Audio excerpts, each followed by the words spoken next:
नमस्कार। PTN health में एक बार फिर से स्वागत है आपका बहुत बहुत। अभी हम आए हुए हैं aesthetic dental and cosmetic care centre में, जहां डॉक्टर साक्षी कुमारी हैं जो कि डेंटिस्ट एवं कॉस्मेटोलॉजिस्ट हैं। मैम, आपका बहुत बहुत स्वागत है हमारे चैनल में। नमस्कार। मैम, चूँकि आप डेंटिस्ट हैं तो दांत से संबंधित सवाल हम कुछ पूछेंगे, फिर आपका है लेजर और इस स्किन का चीज़ भी आप बताएंगे, हम उससे पूछेंगे, और बाल झड़ना भी समस्या है। सबसे पहले दांतों से दांतों की क्या क्या समस्या होती है, छोटे बच्चों से शुरुआत करते हैं। छोटे बच्चों में दांतों की जो कीड़ा लगने की समस्या होती है वो कैसे हो जाती है और उसका निवारण कैसे होता है? आजकल बच्चों में कैविटी का सबसे इम्पॉर्टेंट मेजर रीज़न है चॉकलेट्स। जो भी खा रहे हैं वो स्नैक्स हो गया, फास्ट फूड्स हो गए, ये इन सारे वजह से आपके स्वीट फूड्स होते हैं ना, वो दांतों में जाके चिपक जाते हैं, जिसके कारण कैविटी हो जाती है। एंड उसको अच्छे से क्लीन अगर नहीं कर रहे हैं, ट्वाइस ब्रशिंग नहीं कर रहे हैं, तो ये मेजर रीज़न है कि वो कैविटी डेवलप हो जाती है। एंड फिर वो धीरे धीरे पेनफुल हो जाता है, एंड फिर फर्दर उनको पल्पोटोमी और फर्दर ट्रीटमेंट कराना पड़ता है। तो सबसे इम्पॉर्टेंट चीज़ है कि अगर आप ट्वाइस ब्रशिंग करते हैं तो आप इससे बचाव कर सकते हैं। आप अगर वो चीज़ को एक हैबिट बना लेंगे तो कभी भी कोई ऐसी दांतों की इश्यू नहीं होगी। तो क्लीनिंग बहुत इम्पॉर्टेंट है। ब्रशिंग 2 बार एकदम से हैबिट बना लीजिए। बड़े हों या बच्चे, सबको 2 बार ब्रशिंग करनी बहुत ज़रूरी है। तो बच्चों में चॉकलेट खाने की समस्या सबसे ज़्यादा होती है। इन चॉकलेट जो है उसको लिमिट मात्रा में खिलाएं तो ज़्यादा बेहतर है। और ब्रशिंग करना 2 बार दिन में कम से कम ब्रशिंग कीजिए, जिससे दांत साफ रहेगी। मैं एक समस्या और, बच्चों को दांत जो है कोई कोई बच्चों को लेट से आता है, तो उसका क्या कारण हो जाता है? आज की डाइट्स बहुत लाइफस्टाइल चेंज हो गया, सॉफ्ट डाइट पे स्विच कर गए हैं लोग। बच्चे ऐसे एप्पल भी स्लाइस में कट करके पीछे से खाते हैं। तो ये है कि समय से पहले दांत टूटते नहीं हैं, और आने वाले दांत जो हैं, जो परमानेंट टिथ होते हैं, वो समय से पहले आ भी जाते हैं। उन्हें जगह नहीं मिल पाता है, तो उसके कारण भी आगे पीछे हो जाते हैं दांत कभी कभी। दांत जो तो टेढ़े मेढ़े हो जाते हैं दांत। तो बेसिकली हम शुरू से बच्चों को अगर फ्रूट्स भी खिला रहे हैं तो बाइट सामने से करने बोलें। थोड़ा फोर्स अप्लाई होगा तो वो ऑटोमेटिकली शेड करेंगे, टाइम से गिरेंगे, तो वो जगह भी खाली होगा एंड परमानेंट टिथ आराम से निकल पाएंगे, और वो प्रॉपर एक अलाइनमेंट के साथ वो आड़े तिरछे नहीं निकलेंगे। तो ये सारी चीज़ें पेरेंट्स को बहुत ध्यान देना चाहिए। और बचपन से लोग इग्नोर कर देते हैं कि दूध का दांत है, वो तो ऐसे भी टूट जाएगा, तो ध्यान नहीं देते हैं। बट यहाँ से ही शुरुआत होती है, इसीलिए बहुत इंपॉर्टेंट है कि पेरेंट्स को थोड़ा केयरफुल होके उनको ध्यान देना है।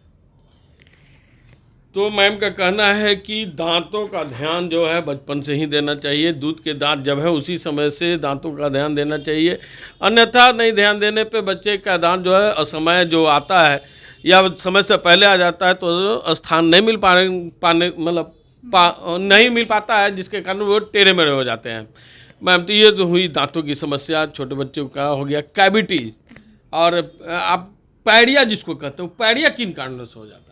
अगर आप प्रॉपर सफाई नहीं कर रहे हैं तो हम आपको भी पायरिया हो सकता है। दांतों की सफाई बहुत ज़रूरी है। मसूड़े में अगर गंदगी जमी हुई है, वो टाटर जैसा चीज़ जो आपको दिखता है, लेमन टर्म में बोलते हैं, वो बैठता जाता है परत दर परत, एंड वो मसूड़ों को ढीला करता है, एंड जिसके कारण दांतों की जो मजबूती है वो थोड़ी कॉम्प्रोमाइज़ हो जाती है, दांत हिलने लगते हैं। एंड बहुत टाइम आप देखेंगे कि मसूड़ों से खून भी आ रहा होता है। अगर आप ब्रश कर रहे हैं तो भी खून आ रहा है, कभी कभी ऐसे भी खून आ रहा है, तो ये आपका ये इंडिकेशन दिखाता है कि यहाँ पे दिक्कत शुरू हो चुकी है। तो वहाँ पे आपको चाहिए कि प्रॉपर मसूड़े की सफाई हो, जिसको हम स्केलिंग बोलते हैं। आप तुरंत डॉक्टर को विज़िट करें, अपने गम्स को प्रॉपर क्लीन करवाएं, फिर वो ठीक हो जाता है। अगर आप सफाई मेंटेन करेंगे तो मसूड़े भी हेल्दी हो जाएंगे, दांत की पकड़ भी मजबूत हो जाएगी, एंड आपको वो बदबू वाली समस्या हो गई है, आपके खून आने की समस्या सब दूर हो जाती है। तो ये एक हैबिट बनाइए कि अगर आपको परेशानी हो रही है तो इमिडिएटली उस चीज़ को इग्नोर नहीं करके डेंटिस्ट को विज़िट करें। हर 6 महीने में एक चेकअप होना चाहिए। अच्छा, कहा जाता है कि पेस्ट भी जो यूज किया जाता है, पेस्ट वो भी कुछ गलत पेस्ट यूज हो जाता है। कौन सा पेस्ट यूज करें जिससे दांत हमारा सुरक्षित रहे? बहुत सी कंपनियां आ गई हैं, अब लोगों को समझ में नहीं आता। कोई कोलगेट होता है, कोई पेप्सोडेंट होता है, कोई बैद्यनाथ का डाबर चूर्ण यूज करने लगते हैं। तो कौन सा पेस्ट यूज करें ये लोग? ये भी बहुत इंपॉर्टेंट क्वेश्चन है जो आपने पूछा है, क्योंकि पेस्ट मार्केट में जो भी एडवर्टाइज आप देख रहे हैं उसको देखते हैं एंड वो लुभावने विज्ञापन देख के आप अपना टूथपेस्ट सेलेक्ट करते हैं। बट टूथपेस्ट का भी बहुत इंपॉर्टेंट रोल होता है। वो जैसे पाउडर वाला टूथपेस्ट बताया आपने, तो वो एब्रेसिव होते हैं जिसके कारण दांत घिस जाते हैं। तो हमेशा एक कंसल्ट करें डेंटिस्ट को, वो आपको प्रॉपर आपके दांतों के कंडीशन को देख के बताएंगे। बच्चों में डिफरेंट टूथपेस्ट होती है, बड़ों में डिफरेंट, हम एक ही टूथपेस्ट पूरी फैमिली यूज़ कर रही होती है। तो ये हर एक एज ग्रुप के साथ टूथपेस्ट भी वैरी करती है। तो ये कोशिश करें कि पहले आप अपने जो भी फैमिली डॉक्टर हैं या डेंटिस्ट हैं उनको विज़िट करें। वो आपको रेकमेंड करेंगे कि आपके अकॉर्डिंगली अगर घिसे हुए दांत हैं तो मेडिकेटेड टूथपेस्ट यूज़ करेंगे, अगर नॉर्मल दांत है तो नॉर्मल टूथपेस्ट यूज़ करेंगे। चलिए, बहुत बड़ी समस्याओं का सुझाव इन्होंने दिया कि टूथपेस्ट भी जो यूज करते हैं पहले डेंटिस्ट से सुझाव ले लें। बच्चों के लिए कौन सा टूथपेस्ट यूज करें, बड़ों के लिए कौन सा टूथपेस्ट यूज करें। अब उम्मीद करते हैं कि आप समझ गए होंगे दांतों की समस्याओं के बारे में। अब मैम से एक चीज़ और पूछना है, चूँकि लेजर ट्रीटमेंट भी करती हैं, तो कैसे किन चीज़ों के लिए लेजर ट्रीटमेंट आप करती हैं? लेज़र ट्रीटमेंट की भी facility aesthetic dental and cosmetic care में अवेलेबल है। अगर आपके चेहरे में झाई है या एक्ने मार्क्स रह गए हैं या किसी किसी में आपने देखा होगा कि चिकन पॉक्स वगैरह का दाग रह जाता है, वो गड्ढा बना ही रह गया है और बहुत टाइम से है, तो वो सारी चीज़ लेज़र ट्रीटमेंट के अंदर करेक्ट की जाती है। और उसके अलावा भी बहुत सारी चीज़ें हैं, जैसे आपके फाइन लाइंस हो गई, रिंकल्स हो गए, झुर्रियाँ आ रही है एज के साथ, तो उसको भी हम करेक्शन करते हैं। तो ये स्किन केयर में आता है। आपके स्किन में आपको जो भी परेशानियां दिख रही है या अगर आपके मोल्स हैं, मुहासे हैं और तिल वगैरह है, उसको हटाने के लिए भी हम लेज़र्स यूज़ करते हैं। तो स्किन में कोई भी दिक्कत हो रही हो, जैसे झुर्री आ गई, मुहासे आ गए, तो लेजर ट्रीटमेंट के द्वारा आपका इलाज यहाँ होता है। ये बताइए कि और क्रीम के भी तो लगाकर दाग को हटाया जा सकता पहले है। हम कोशिश तो यही करते हैं कि पहले मेडिकेशन के थ्रू उसको ठीक किया जाए। बट कभी कभी बहुत पुराना है बीमारी आपकी, बहुत टाइम से आपने बहुत सारे चीज़ों को यूज़ किया है और वो ट्रीट नहीं हो पा रही है, तब हम लेज़र पे स्विच करते हैं। लेज़र के साथ साथ पील्स वगैरह भी आती हैं एंड बहुत सारे चीज़ आपको एक फॉलोअप के तहत हम 3 महीने का प्रोसीजर होता है, उसको यूज़ करते हैं, फिर देखते हैं कि कैसा रिजल्ट है। प्रोग्रेस होता है तो इट्स वेल एंड गुड, नहीं तो हम दूसरे मेथड्स पे स्विच करते हैं। तो ये दूसरे मेथड लेजर का हो गया। तो कितना दिन का ये ट्रीटमेंट होता है लेजर के आप द्वारा? लेके चलिए 6 महीने का तो मिनिमम टाइम लगता है। ऐसा नहीं है कि जादू है और तुरंत से सही हो गई। इसके सेशंस होते हैं, लेज़र्स के 3 से 4 सेशंस मिनिमम लेने पड़ते हैं, जो एक एक महीने के अंतराल पे होते हैं। तो बेसिकली आप 6 महीने लेके चलिए, किसी भी ट्रीटमेंट में कम से कम देना ही पड़ता है। तो क्या कॉस्ट पड़ जाता होगा? पर सेशंस आप शायद ट्रीटमेंट टू ट्रीटमेंट किस चीज़ की करा रहे हैं वैरी करता है, लेकिन ऑन एन एवरेज 3 to 4,000 पर सेशन लग जाता है। यानी 4-5 सेशन में, यानी 20,000 मिनिमम मैक्सिमम जो कहलाता है वो ऑन एन एवरेज लगता है।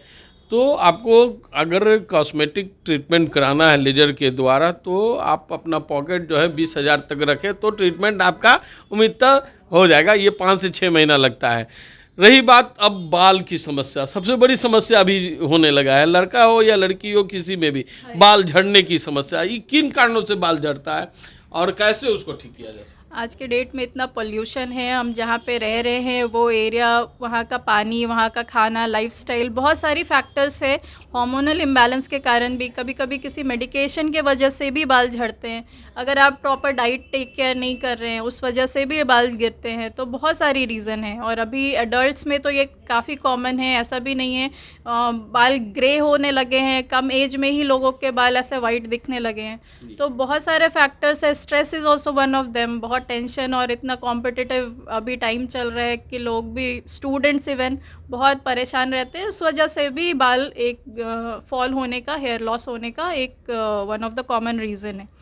तो इसका भी बहुत सारा ऑप्शंस है।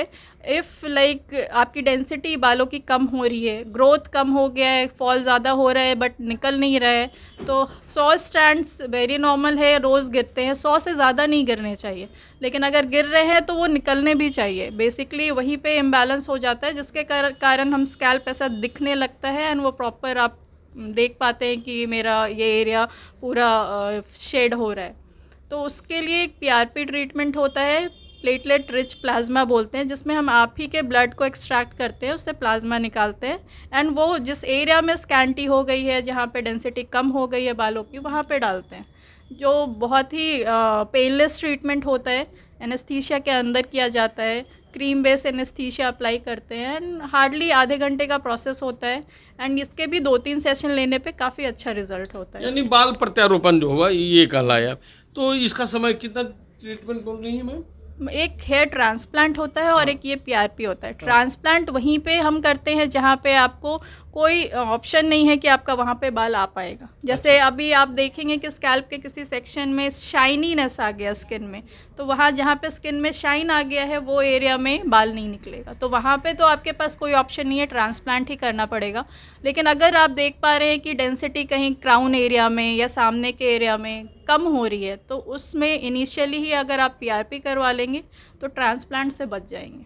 तो दोनों में खर्च क्या पड़ता है ये? ट्रांसप्लांट थोड़ा एक्सपेंसिव प्रोसेस है, थोड़ा सर्जिकल भी है, तो लोग थोड़ा घबराते भी हैं, लेकिन आज के डेट में बहुत सारे लोग ट्रांसप्लांट भी करवा रहे हैं। लेकिन पीआरपी आपका बहुत सिंपल प्रोसेस है, एक सेशन 3000 to 4000 कॉस्ट करता है, हार्डली 4 सेशंस रिक्वायर्ड होते हैं, उसमें ही रिजल्ट अच्छे हो जाते हैं पेशेंट्स के। ये ट्रांसप्लांट करने पे समस्या है, कुछ लोगों को ये आ रही है कि कैंसर की समस्या हो जा रही है स्किन के द्वारा, वो कैसे? वो अगर आप अच्छे जगह करवा रहे हैं, प्रॉपर डॉक्टर से करवा रहे हैं, तो ऐसा कोई कॉन्सिक्वेंस नहीं आता है। उसके ऐसे भी साइड इफ़ेक्ट्स थोड़े टाइम किन्हीं किन्हीं एक्सेप्शन केसेस में हो जाते हैं, बट इट्स नॉट नेसेसरी कि हर एक केस में ऐसा होगा। तो आप घबराए नहीं, और दूसरों का ऐसा हुआ तो कोई ज़रूरी नहीं है कि आपके साथ भी ये ऐसा होगा। इसीलिए सबसे पहले इम्पॉर्टेंट है कि आप अपने सही डॉक्टर को चुनें एंड वहाँ पे करवाएं, सो दैट कि आपको आगे जाके कोई कॉम्प्लिकेशंस नहीं हो। रिजल्ट्स काफ़ी अच्छे भी होते हैं, और अभी इन 4-5 सालों में तो बहुत सारे लोगों ने ट्रांसप्लांट कराया है। अच्छे डॉक्टर की चुनाव खुद करनी पड़ेगी, और अच्छे डॉक्टर का चुनाव करके आप हेयर की समस्याओं को अपना दूर कर सकते हैं, ट्रांसप्लांट करा सकते हैं, या पीआरपी आप बता रही हैं जो मैम ये करा सकते हैं। दोनों में बहुत ज़्यादा का अंतर नहीं है, ट्रांसप्लांट में थोड़ा खर्च पड़ता है, पीआरपी थोड़ा कम पड़ता है, और पीआरपी ज़्यादा सक्सेस है। ट्रांसप्लांट इनिशियली अभी शुरुआत में ही अगर आप करवाएंगे तो ट्रांसप्लांट का प्रोसेस कराने की ज़रूरत भी नहीं पड़ेगी। अगर आपको ऐसा लग रहा है कि आपके बाल गिर रहे हैं, थोड़ा खालीपन आ गया है, मांग दिख रहा है, तो आप तुरंत डॉक्टर को विजिट करें एंड वो पीआरपी के ट्रीटमेंट से ही हील्ड हो जाएगा। तो अभी हम बात कर रहे हैं डॉक्टर साक्षी कुमारी से, जो कि आपको ये 3 स्पेशलिस्ट हैं, मतलब डेंटल कॉस्मेटिक दोनों स्पेशलिस्ट हैं। और यहाँ अगर इस तरह की समस्याएं आपको नज़र आ रहा है आप में है, तो आप यहाँ आकर ज़रूर इलाज करा सकते हैं, और उम्मीद करते हैं कि 90 to 100% आप सक्सेस होकर जाएंगे। मैम, आप हमसे बात करने के लिए बहुत बहुत धन्यवाद। अगर ये कार्यक्रम अच्छा लग रहा है तो आप लाइक करना ज़रूर, लाइक करें, कमेंट करें, शेयर करें, कमेंट जरूर करें ये कार्यक्रम देखने के बाद कि आप कितना सफल हो पा रहे हैं या नहीं हो रहे हैं। तो हम मैम से फिर कुछ सुझाव लेंगे आपके बारे में। धन्यवाद।